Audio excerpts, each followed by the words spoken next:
Okay, welcome everybody to our latest info series today. For those that are just joining us, I'll go ahead and just repeat. If you have any questions, feel free to use the chat feature. You will see the chat icon at the very bottom of the menu bar. Today is going to be a special info series where we talk a little bit about the possibilities of military career opportunities that you can explore while you're at the Citadel. As well as those benefits that come along, more than just the scholarships and stipends that come along, but I know that there are opportunities for further leadership training, specialty training, airborne school, and a whole range of other opportunities and benefits that you'll get while you're here at the Citadel. Joining us today, and I'm going to unmute them real quick. We have Commander Martin Griggs from our naval unit here. He's also the executive officer.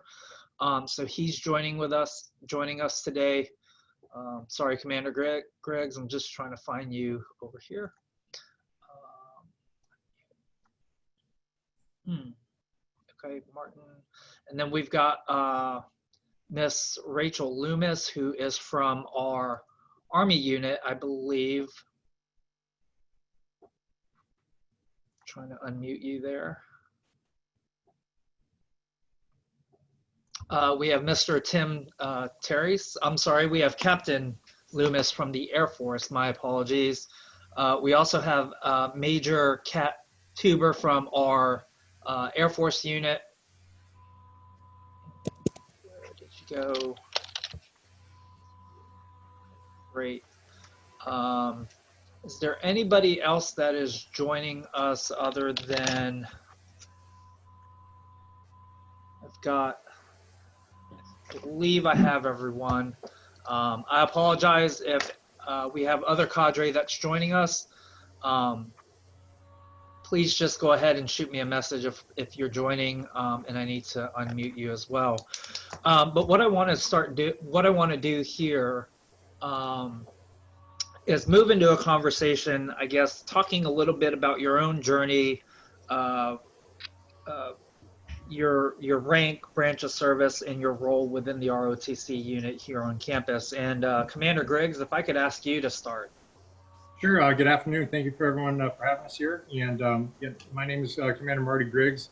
I'm the executive officer at the Navy's ROTC unit. I've been there since basically all of this past school year, and I'll have a couple more years to go.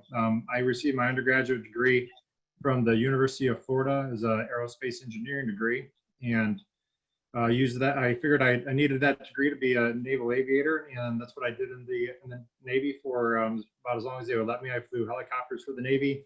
I've been stationed on just in San Diego, up in the Pacific Northwest, out of Seattle. I flew out of Mayport, Florida, Jacksonville, Florida area, as well as the Panhandle of Florida for where we do all of our flight training, for helicopter training, that is. I also served in Japan, where I was a safety officer on an aircraft carrier. I actually did my commission source was through the officer candidate school. So right after I graduated, got myself in shape, found my officer recruiter, and before I know it, I was spent 13 weeks at Pensacola, Florida, which is now in Newport, Rhode Island, for officer candidate school, and commissioned as a naval officer. And about 2 years later, was a winged naval aviator. Great, thanks, Commander Griggs. Why don't we move over to our folks from the Air Force? If both ladies would like to introduce themselves, a little bit about your background and how you got to where you are in the Air Force. All right, good afternoon, everybody, and welcome. Glad to be here to talk about the Air Force with you all. My name is Major Capt Thurber, and I commissioned from the University of South Carolina back in 2005. So good to be back here in South Carolina at the Citadel. Let's see, my husband is also military, and he's an engineer by background, and he's an Air Force pilot. So I can speak a little bit about engineering and the pilot route. Yeah, I'll turn it over to Captain Rachel Loomis now. Thanks. Hi, everyone. I'm Captain Rachel Loomis. I commissioned from Auburn University through Air Force ROTC in 2012. I am an Air Force intelligence officer, spent time in Texas doing training for that, and then was assigned in Dayton, Ohio, and then Shaw Air Force Base up near Columbia, so not far. Also had 2 deployments in the last 5 or 6 years, one to Afghanistan and one to Qatar, and just really excited now to be at the Citadel. I actually just got here, so new to the Citadel in the last couple months, but I'm going to be teaching our freshman cadets this year, and I'm also the recruiting officer for the detachment. Well, thank you, Captain Loomis. We're certainly glad that you've joined the Citadel family here in Charleston, and welcome. And last but not least, we have Mr. Tim Terese, who's the recruiting officer for our Army ROTC unit here. I guess if you could just talk a little bit about your rank and your role within the ROTC unit here, and kind of your journey to where you are today, sir.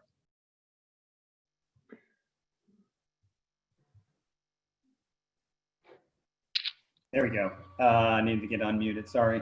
So again, I'm Tim Terese. I'm a little bit of the anomaly. I am a Department of the Army civilian now, serving as a recruiting officer.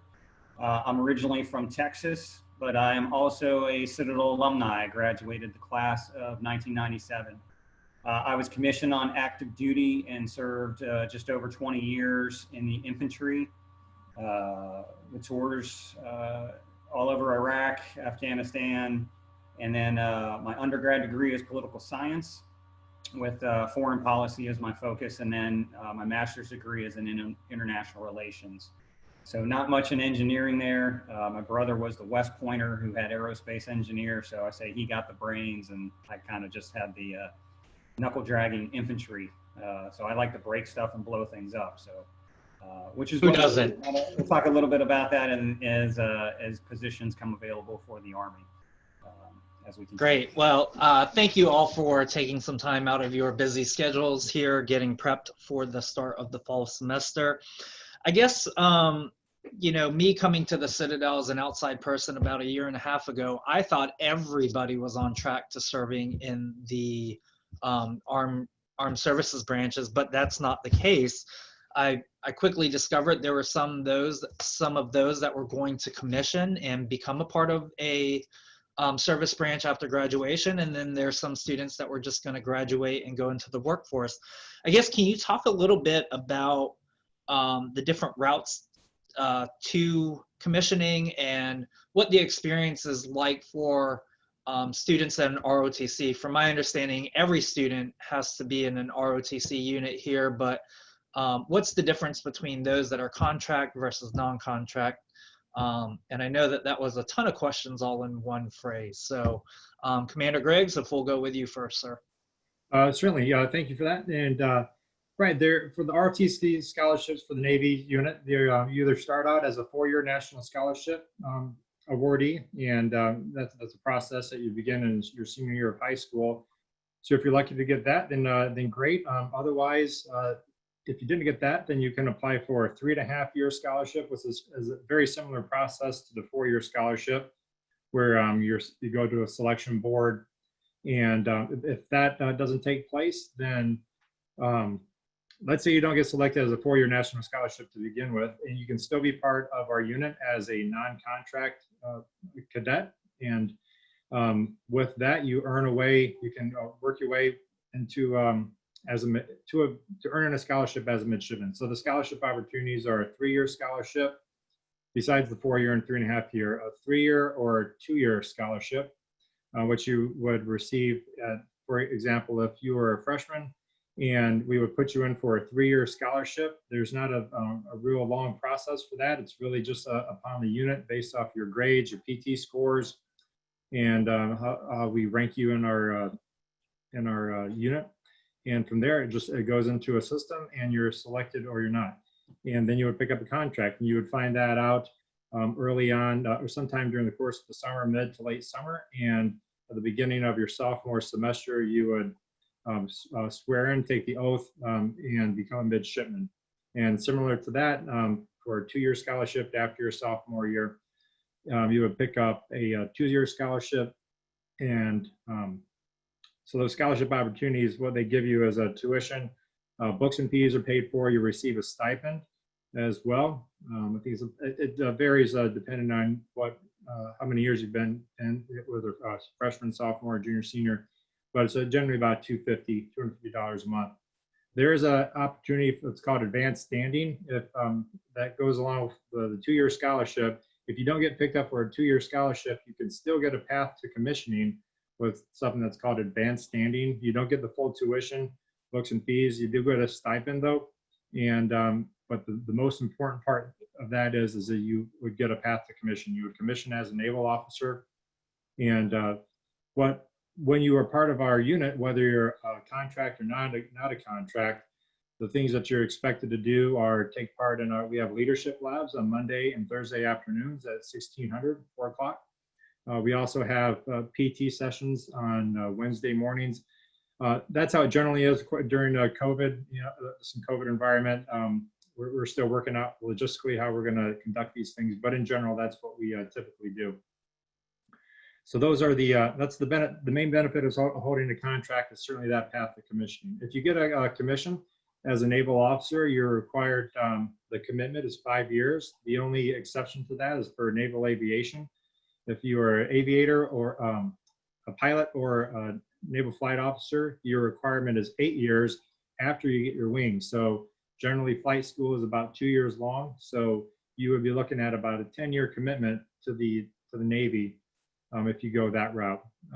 Whatever service selection you receive, you determine that is determined for you at the beginning of your senior semester. So September timeframe. There's not an exact date, but whether you're going to be an aviator, a surface warfare officer, a submarine officer, or for you engineer folks out there, there is also a route called the surface warfare officer, and then you get a engineering duty officer on the back end. So the Navy, I'm sure the Army and Air Force can talk differently, can expand upon this or correct me if I'm wrong, but the Navy, which I understand might be different from the Army and the Air Force, we don't commission engineering duty officers. We don't commission space officers. The way that the Navy and Marine Corps, it's true for the Navy and Marine Corps. First, you become a warfighter, whether you're in surface warfare, submarine warfare, aviator. And once you're done with your that commitment, then you can you have an option, or you can choose to transition to the engineering world. So the Navy and Marine Corps, they want you to get that warfighter experience, so you know what it's like to serve on a ship, what it's like to use those communication systems, the radar systems, know how to use the systems in your aircraft, submarine, whatever it may be. So then when you go to be an engineer, then you have experience using that gear, using that equipment. So you can go back to the engineers and perfect it, make it better for the next generation.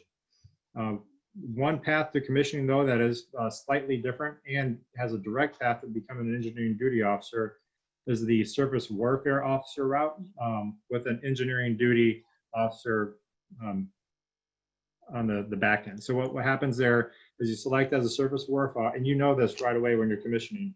You select as a surface warfare officer and an EDO. You serve 2 tours, which amounts to 4 years as an engineering duty officer. I'm sorry, correction, as a surface warfare officer, 2 tours on 2 different ships, and then you go to the Naval Postgraduate School. You get a master's in engineering, whether it's aerospace, space systems, like I received a master's in space systems engineering from the postgraduate school. There's electrical engineering, mechanical engineering, computer science, a number of engineering fields, and then you would automatically transition to being an engineering duty officer. So there's a lot of benefits with that.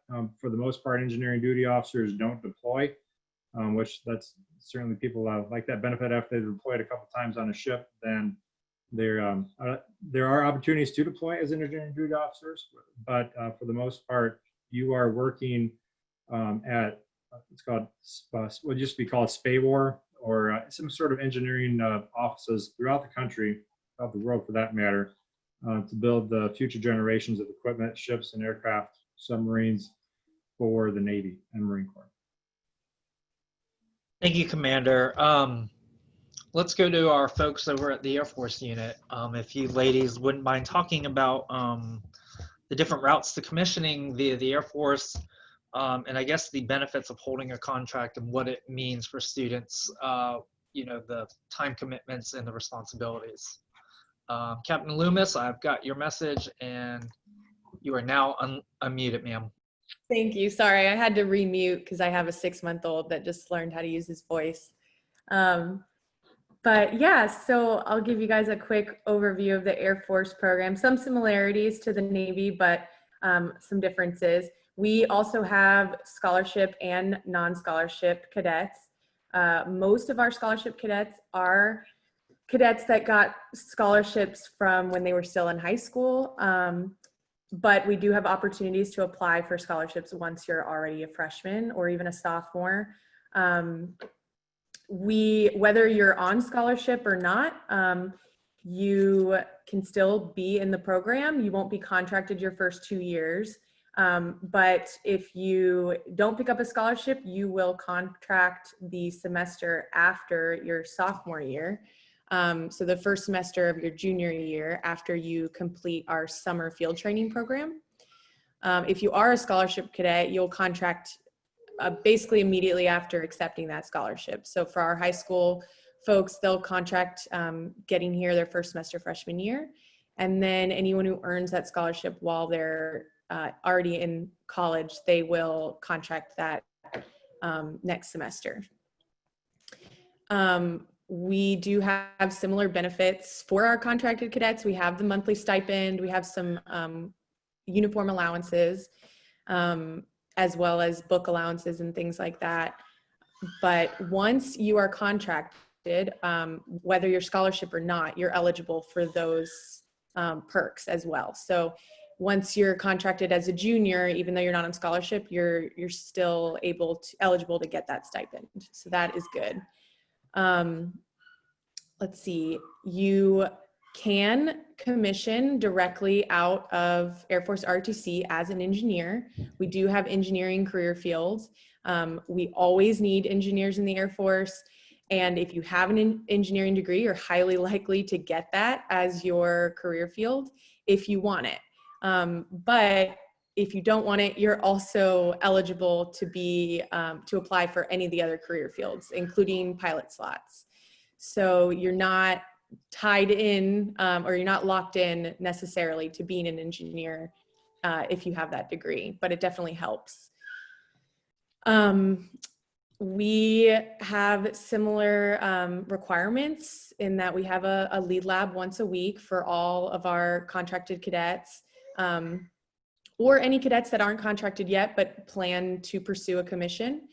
So they'll do a 2-hour lead lab once a week. Again, we're not sure how we're going to be doing that with COVID either, but ideally we'll all be together every Thursday afternoon. And then you also have a commitment to our cadet AS classes. So you'll have a little bit additional time requirement each year. So freshmen only have a 1-hour class, and then it gets a little more each year. So so for our seniors, I believe they have a 4-hour class each week, which is 2 2-hour sessions. Once you commission, you'll have a 4-year commitment, at least a 4-year commitment. If you join a rated career field, which would be like an aviator, a pilot, or a navigator, you'll have a little bit longer of a commitment. Pilots are 8 years after they're done with their training as well, so it turns into about a 10-year commitment. Other career fields that are not rated, you'll just have that 4 years, which starts immediately. It doesn't start after your training. This last year, we had 15 different career fields that our cadets commissioned into, so there's just a really wide variety of opportunities for you guys. And we had 2 different engineering career fields that people commissioned into, civil engineering and developmental engineering. Deployment and training opportunities are a little bit different per career field. For our engineers, They're going to go to a pretty short tech school in Dayton, Ohio. I think it's like 6 weeks long. And then you would do additional training for like professional military education and leadership and things like that throughout your career. And additional training if you deploy. Our developmental engineers probably deploy less than a lot of career fields, but our civil engineers deploy quite a lot. And then, you know, every career field varies a little bit. So if you're a pilot, depending on what aircraft you're, you know, going to deploy, potentially a lot more. It just kind of depends. And I think I'll stop there and I'll wait till we get to our next section, unless Major Thurber, you have anything else. I don't have anything else to add, but I am answering questions there on the right side of everybody's screen. Great. Awesome. And last but not least, Mr. Terese over at the Army side. Terese?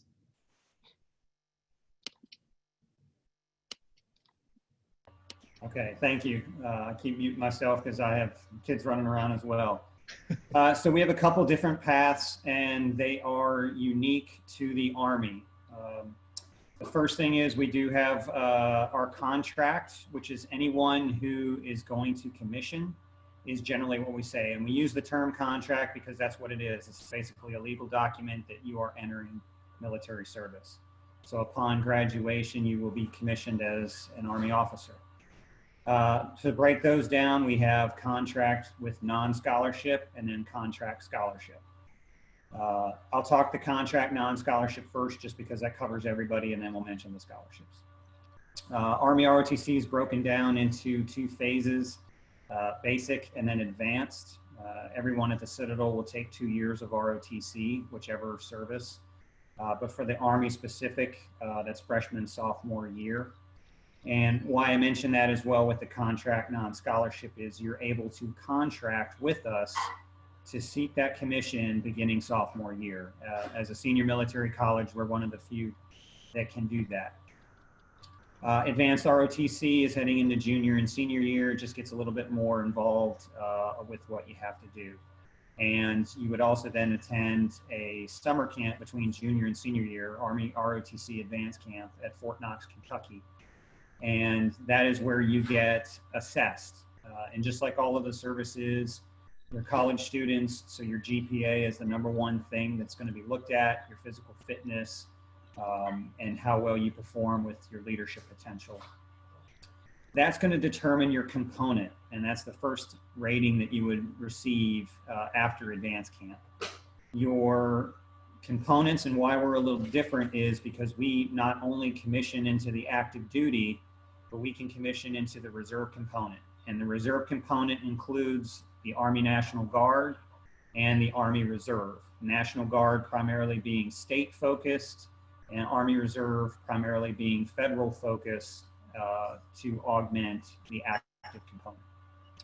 So with that, our service obligations for active duty is 8 years, and that's broken down to 4 active, and then you must do 4 in the reserve component, whether you can choose National Guard or the Army Reserve. You can even do in the inactive reserve, ready reserve, the IRR. And most people then with active duty will generally just continue with their service beyond that 4 years active duty. A lot of them make a career out of it. And you'll have that option at the end of your service obligation. For the reserve component, if elected to serve in the National Guard or Army Reserve, which is one of the reasons why we're able to do it, and it's a benefit to everybody, is when you're seeking a professional career, such as engineering, lawyer, doctor, things like that. The reserve component allows you to have that professional career full-time and then serve our nation in the Army National Guard or the Army Reserve part-time. The benefits while you're in school are the same. It's just upon graduation how you do your service. The reserve component is the typical, if you've heard before, 1 weekend a month. You would do your training and your drill, and then you owe 2 weeks a year. It basically boils down to about between 32 to 36 days out of the year that every employer in the United States must honor military leave for training, and then have your job waiting for you, obviously, when you come back. And, Of course, both have mobilization and deployments scheduled, whether active or reserve component. So those are some things to think about. All of our stipends, some of the benefits, one's contracted, both scholarship and non-scholarship. You receive a monthly stipend. It's $420 a month for the 10 months you're in school. It's $1,200 a year for books, and that's broken down $600 per semester. And then while at the Citadel, the Army likes to throw in a little extra incentive with the uniform allowance of $872 a year. So starting sophomore year, if you follow as a prospect student, that's what we call someone who's interested in commission, and complete those requirements and are medically qualified, you're looking at an opportunity to get about $6,000 a year from the Army, about 18 total just cash paid to you for commissioning, and then obviously have a job guaranteed when you graduate. The scholarship route, mostly we are the largest scholarship program in the United States for Army ROTC. We only really follow behind West Point as its Federal Service Academy, and then the Federal Officer Candidate School. We are producing between 115 and 150 Army officers a year. So the scholarships that are available come from the high school national board. Of course, most of that is already met for this incoming fall class. And that can be awarded in a 4-year or a 3-year capacity. Additionally, because we do commission into the reserve components, we have what is called a guaranteed reserve force duty scholarship, or it's also nicknamed the Minuteman. And that can also be awarded as a 4-year or a 3-year scholarship. It's the same scholarship which allows you to pay, or the Army pays either in-state if you're in-state, or out-of-state tuition if you're somewhere else besides South Carolina. So it matches tuition. And then you have those other benefits of just like any other contracted cadet with the monthly stipend and the books and the uniforms. So the benefit there is with the Minuteman, you're able to guarantee that you will enter into the National Guard or Reserve. Overall, nationally for Army ROTC, there's obligations for each college to offer some of those. And it's ways of guaranteeing that reserve service requirements that the Army has. It's about 6,000 cadets nationally. That's broken down to about 3,500 active duty, about 1,500 in the National Guard, and about 1,000 in the Army Reserve. So when you sign up for that Minuteman scholarship, you're counting towards one of those numbers that the Army is required to have. Additionally, with that, you would enter into what's called the Simultaneous Membership Program, or SMP. What that does is basically you would be, if you choose the Minuteman with the National Guard or the Army Reserve, you would have a requirement to do an enlistment, just like any soldier that, you know, as a private, and potentially attend basic training for the 4 years you're in at the Citadel. That enlistment goes away, you would actually get discharged upon graduation and then commissioned as an officer once you graduate. So it's another opportunity that the Minuteman Scholarship has because it additionally pays another $350 a month for your 1 weekend, your 2 days of duty. And then the last option that I'll cover is the path is you can also do the Simultaneous Membership Program as an SMP for a non-scholarship. If you're looking for some additional ways of paying for college, you can join the National Guard or the Army Reserve while you're in college. You would drill on those weekends here locally in Charleston or very close in South Carolina. There's a number of units and occupations. So you just have that additional money. If you do attend basic training and advanced individual training, have a 90 days of service, you're eligible to start applying for the GI Bill and federal tuition assistance as soldiers. So for those that don't necessarily have a scholarship, that SMP route while you're on campus gives you some other financial benefits. And just by a non-scholarship SMP, you still have the ability to go active duty. If you select a Minuteman scholarship, there's no active duty. You have to be in the reserve component.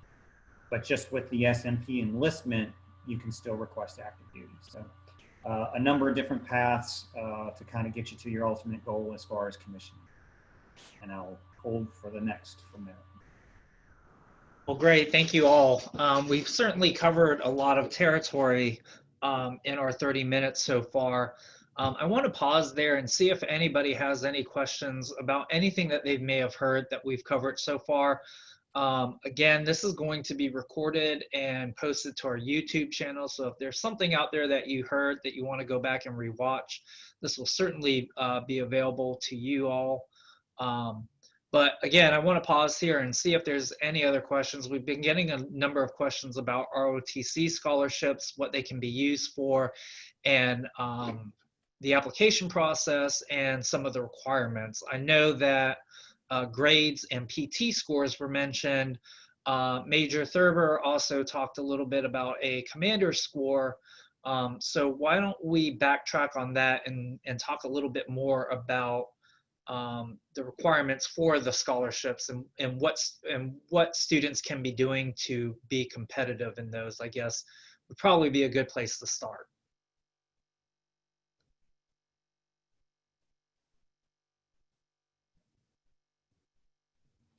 We'll go with Commander Griggs. Sure. For the Navy Marine Corps, particularly for us, the Navy, I should say, has certain requirements, technical requirements. So whether you get a political science degree or a mechanical engineering degree, everyone is required to take certain level amounts of calculus and calculus-based physics as well. So those are we have degree completion plans that, and each student will have midshipman or contract or non-contract will have a student advisor to make sure that they're hitting those wickets as far as the requirements to a path to commission. But for us, the things that can help you the most are grades. Better the grades, the better chances you have of getting the service selection you want. If you're a non-contract, then that definitely plays a very high, very percentage. It's not a very high component of getting that commissioning, like getting that contract. PT scores are right behind there, and then that's followed by the similar as the Air Force was saying with the commander score for the ability to get a commission.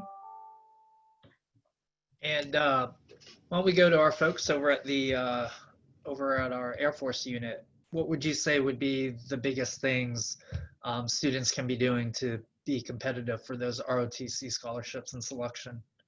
All right, I can take that one. So number one thing is obviously as a Citadel cadet, students, they have to take Air Force ROTC, just a basic 101 course. In addition to the 101 course, as freshmen, we would encourage you to also sign up for our leadership laboratory, because ultimately that's going to give you more opportunities to compete for our in-college scholarship program.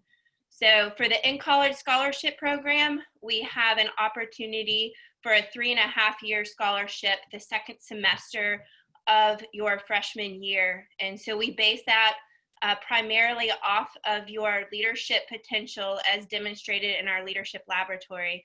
So again, you need to actually be in our laboratory during your freshman year for us to be able to evaluate your leadership potential.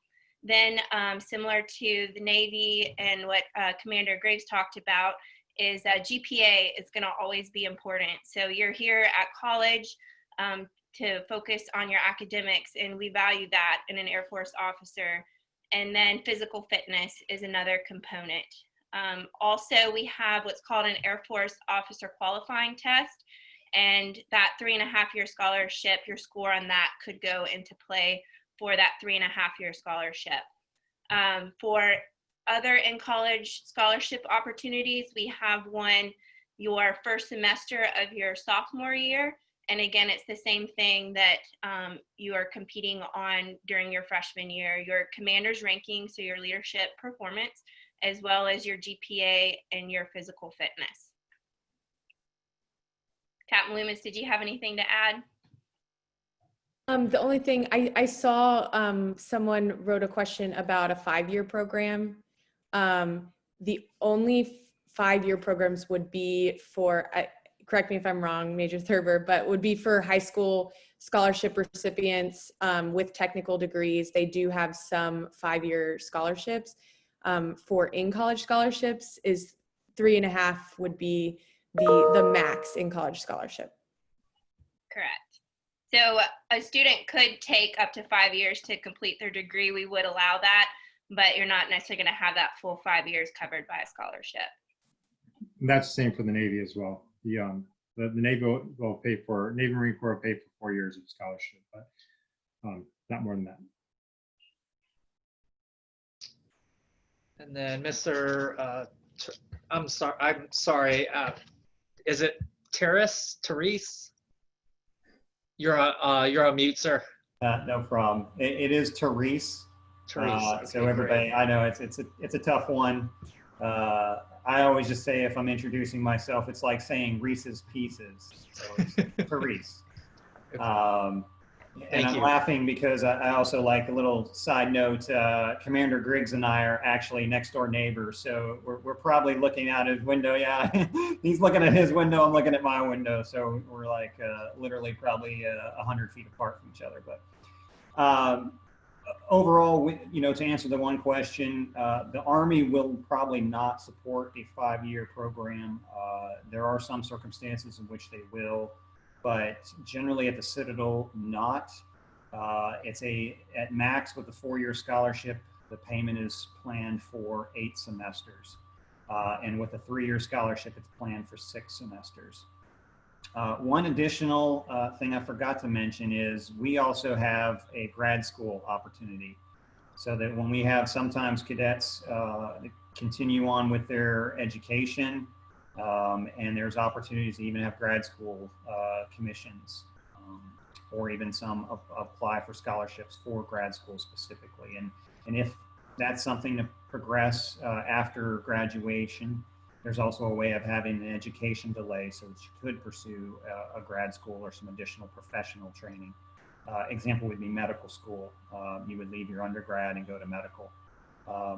Why that's kind of important as well is because within the Army Engineer program as a branch, there's a number of different opportunities there, but one of the most beneficial for engineer as a branch is generally at that time, in that initial 4-year service obligation, there's an opportunity to get your master's degree in engineering along with your professional engineer certification, and the Army covers that.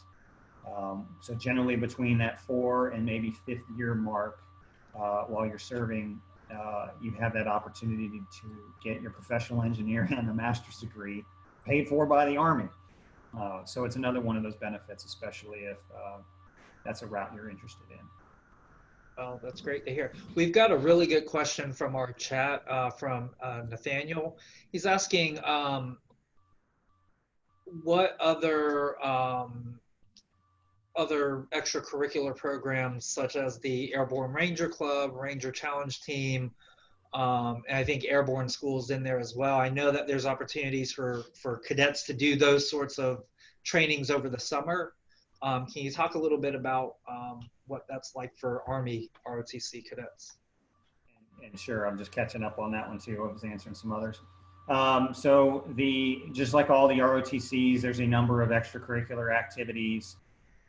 We like participation because if there is competition for additional campus-based scholarships, GPA, fitness, and then overall as that whole person, your involvement, your volunteer hours, things like that.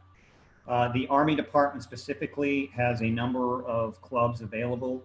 The first I'll cover is the official Army Club, which is the Ranger Challenge. That's basically, if you've done JROTC, it's the Raider Challenge. It's a number of physical requirements. Think of a Spartan race in conjunction with all the things that the Army does. Machine guns, pistol shooting, rifle shooting, throwing hand grenades, that type of stuff. But it's all scored and timed. As a senior military college, we compete in basically, if you think of the bracket, like March Madness type stuff, we compete with the other senior military colleges like VMI, Norwich, Texas A&M, and the junior colleges, Marion Military Institute, Valley Forge. So there's 10 schools that we compete against. And we have 2 teams of 11, so only 22 cadets out of about our 600, 700 to pull from make that team, because it is a competition and it's highly competitive as far as scores go. The Cordell Airborne Ranger Club is a Citadel club, but the Army sponsors it.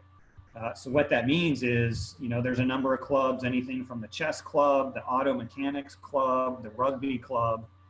The Cordell Airborne Rangers is the Citadel's club for that, sponsored by the Army. So we do Army things. The normal curriculum would kind of provide for basic rifle marksmanship. The Cordell Club then does advanced rifle marksmanship. It kind of takes things to the next level. We get to fly around in helicopters, Zodiac assault boats, things like that. The other Army, we have 2 other Army clubs that we have. We have a CrossFit club that's sponsored by the Army as part of the functional fitness and leading towards the Army combat fitness test. And then we also have the Association United States Army, which is just it's a nonprofit organization that promotes the Army itself. Airborne school, air assault school. We've sent students to scuba school. Those are all the things that are voluntary. They're orders based, and it's just a number of different things that you can do between the summers. We typically try to send sophomores, because that junior year is going to be tied up with the accessions. But a lot of opportunities. One that's key to engineering itself is Army Sapper School. So again, if you like to blow stuff up, that's what Army sappers do. We go out there and make holes and all kinds of different things. And I'll leave it at that. Great. I'll be contacting you information on how to join that club as a staff member, because I want to ride around in boats and blow things up. It sounds like a lot of fun. Our officers from the Air Force, can you all talk a little bit about summer training programs, what other opportunities there might be while cadets are going through their college training here? Okay, I'll talk a little bit about clubs, and then I'll turn it over to Captain Loomis to talk about our summer field training. So as far as clubs that the Air Force ROTC department sponsors, we have something called Arnold Air Society, and then we also have Civil Air Patrol. And while Citadel clubs might not specifically be sponsored by the Air Force, we do encourage cadets to be involved in their community, to be involved in the Citadel campus. So for example, we might have Air Force cadets in the Cordell Club. Also on campus, there's a flying club, and it's not sponsored by the Air Force Department, but it is helpful for our cadets potentially to be in that club, because especially if they want to go out for rated positions, want to be pilots, they could get flight experience and build hours and learn about aviation. All right, Captain Loomis, turning it over to you to talk about our summer field training. Yeah, so the summer, typically the summer after your sophomore year, in between your sophomore and junior year, our cadets will,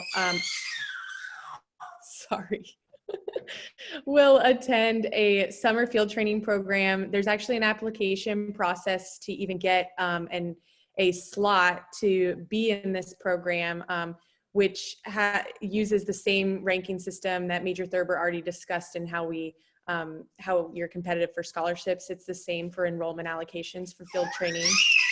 And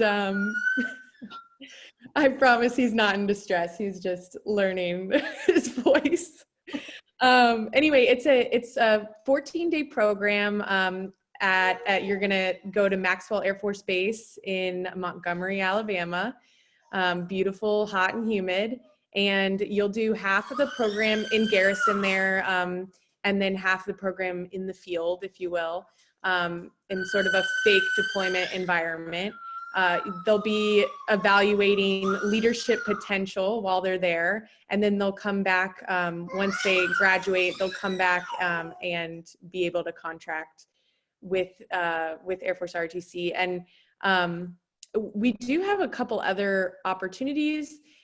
Field training is a requirement to become part of our POC, which is our upperclassmen. But there are some optional programs that cadets can take advantage of. We have something called Operational Air Force that cadets can go to Air Force bases around the country and even the world once COVID is over. And they'll get to shadow different career fields and meet other cadets from all over, which is a really cool, unique opportunity. And then there's also summer programs where cadets can go and do things like the free fall program at the Air Force Academy, and some other academy events that you can actually sign up for as well. So I'm gonna mute now, but that's the gist of it. Major Thurber, if I missed anything, please fill in. All right, and Commander Griggs. Thank you. For the Navy and Marine Corps, there are, as regards to clubs on campus, there for the Navy, there's something called the Trident Society, and likewise for the Marine Corps, the Semper Fi Society. These are more Citadel, or I guess you could call base clubs, but they're definitely they are separate from our unit technically. But for every Navy person, they're all in the Trident Society, and for the Marine Corps in the Semper Fi Society.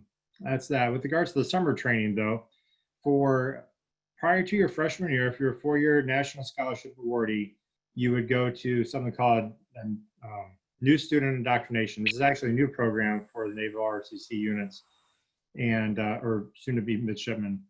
And it's I believe a 4 or 6 week program where they go to basically where enlisted boot camp is in Great Lakes, Chicago, Illinois, just north of Chicago. And they learn the basic core competencies for serving in the Navy, whether it's what we call damage control, firefighting, just basic leadership and marching and whatnot, how to wear the uniform, just basic indoctrination into the Navy. And that's just an opportunity to have that orientation before they kick off their ROTC. Typically, that was done at ROTC units for the first couple of weeks, where a student would, prior to their freshman year. Frankly, in the past, that hasn't been an issue for the senior military colleges, such as the Citadel, VMI, Norwich, etc., where, because of the Corps Cadets concept, they didn't have to do that. But now that is a requirement. So that goes along with your, again, 4-year national scholarship. If you don't get a 4-year national scholarship, then you get a 3-year scholarship. Then you'll be going to new student indoctrination again. So it's not just learning how to march and learning about being in the military and wear the uniform. It's about Navy specific, Navy Marine Corps specific core competencies. Again, there'll be a little bit of ship handling, damage control, and firefighting. They say in the Navy, everybody's a firefighter, because if the fire breaks out on the ship, everyone's part of that damage control effort. Let's see, after that, then between your as a rising senior, so between your freshman and sophomore year, you would go to something called Sea Trial. So that's kind of like a mini officer candidate school, if you will. It's not really officer candidate, but it's sort of that new student indoctrination on steroids. So it's a little more intensive, that puts you through the ringer. It's a little bit longer, and that goes for both for the Navy. And after that, as a rising junior, you go on what's called a second class cruise, where you have an opportunity to serve side by side with enlisted sailors on board ships or at squadrons. For the Marine Corps, I believe it's similar, but just at Marine Corps units.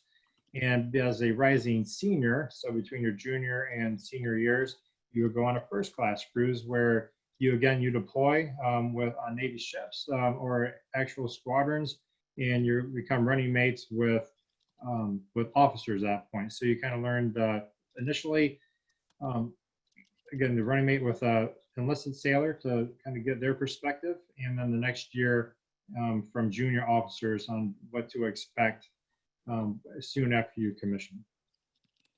For the Marine Corps, that as a rising senior between your junior and senior year, you would go to officer candidate school. So that's a very intensive 10-week program, and all the PT sessions that the Marine Corps do throughout the year is all geared, I should say in your junior year, is all geared to prepare you that Marine Corps midshipman for officer candidate school, so they can be in the best conditions possible to succeed there, because the PT requirements are very, you got to be very fast, very fit, and it's a very intensive period of time.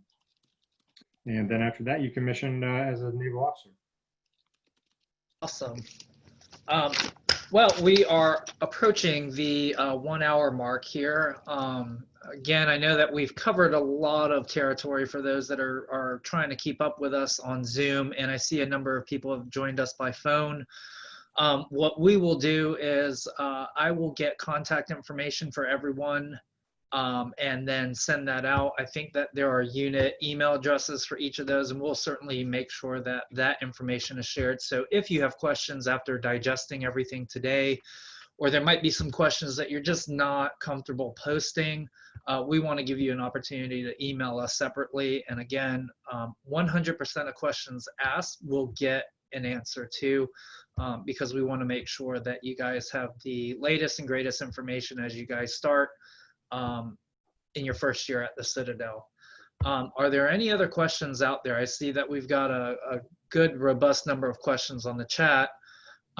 Is there any other questions out there that somebody's just dying to ask that we can make sure that you have answers now?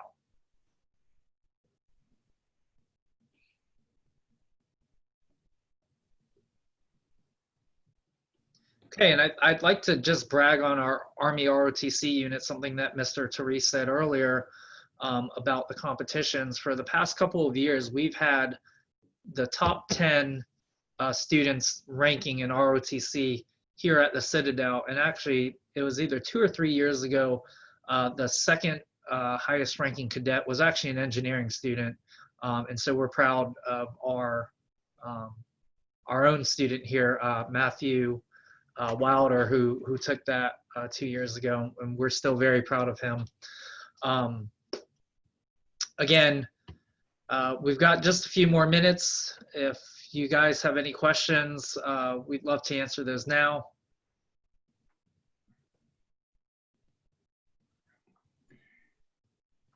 All right, well, I'm not seeing any.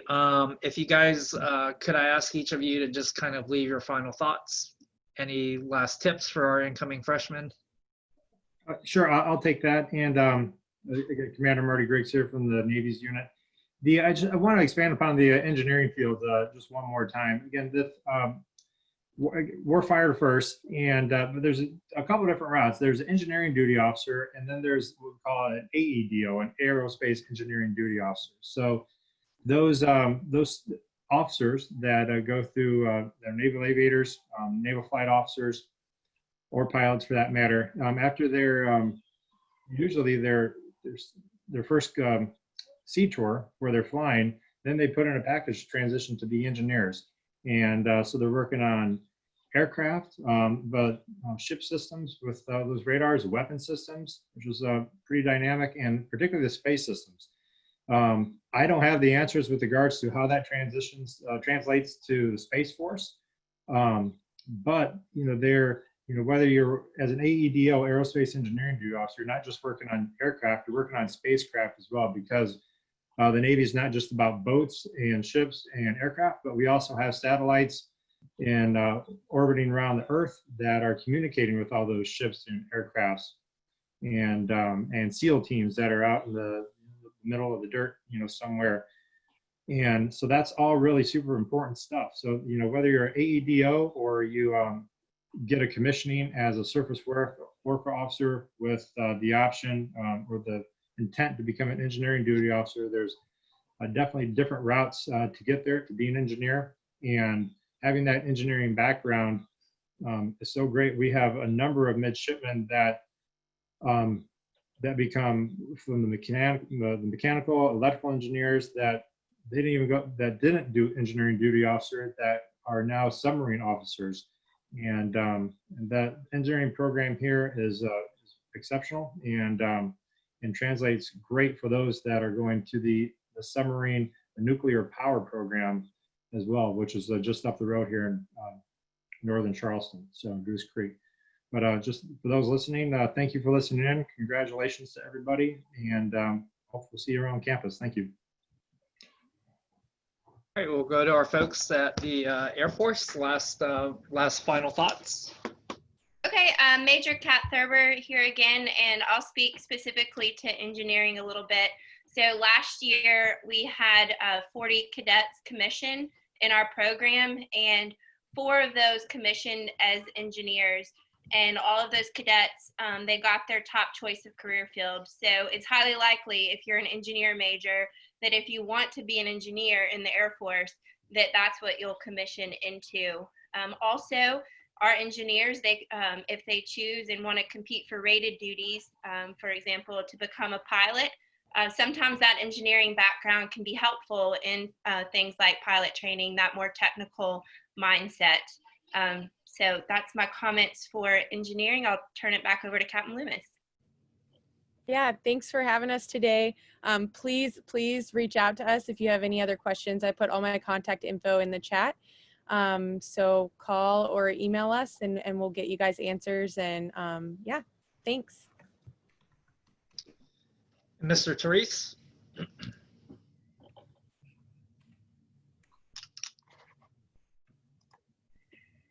There we go.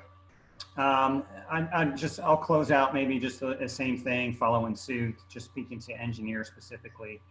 For the Army, again, it goes back to that junior year when you compete for your assessment into a component and branch.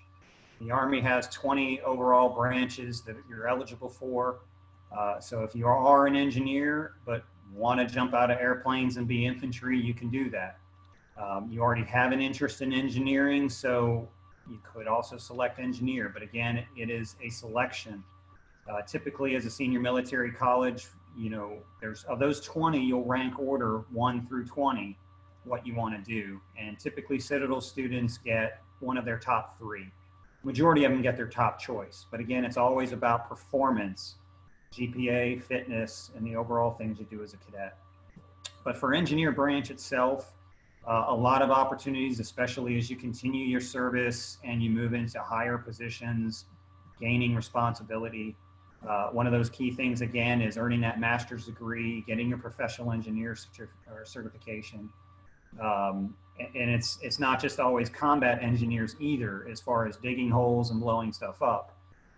The construction side of it, we have vertical engineer and horizontal. So it's everything that goes with building, you know, roads, dams, you know, plumbing, sewers, electrical, and obviously structures, as far as you can get into the core of engineers as you continue to go up. So there's a lot of different opportunities, a lot of technical skills, to where, you know, when you have a mechanical engineer, electrical engineer, or civil engineer, opportunities within the Army. And really, you know, the long-term benefit is the training you're receiving from your education and through the military is ultimately just going to equal to everything that you do in your career and beyond. Finish your military service and start a second career, and all of the things that the Army has provided, or any of the services has provided, is just building your resume overall for your service, opportunities for your education, the benefits and things like that. So definitely continue to look at your military service. You've kind of made that first step, committing to go to a military college when you could have went somewhere like Clemson or USC. Kathleen, sorry, I know USC. But it does take something, you know, special to come here, be a part of that 4th class system for a year, and to deal with the South Carolina Corps of Cadets on top of the military training. So you're definitely above your peers across the nation, and something to build upon starting in August. So congratulations on the Citadel, and for all of you to potentially then looking for military service. Great. Thank you. Well, Commander Griggs, Major Thurber, Capt Loomis, Mr. Terese, first off, thank you so much for your service and all you guys are doing out there. And second, thank you so much for making time today in your schedule, coming out and answering questions. For those that are out there, this is just the beginning of these conversations. You're going to hear a lot more as you come into the Citadel and you interact with the cadre from each of our ROTC units. So don't feel like this was your one shot to get all of the questions answered. Again, we will be sending out contact information if you have questions in the coming days as you kind of digest everything, or even as you're a student here at the Citadel and you're having discussions with your parents, loved ones about your next steps after college.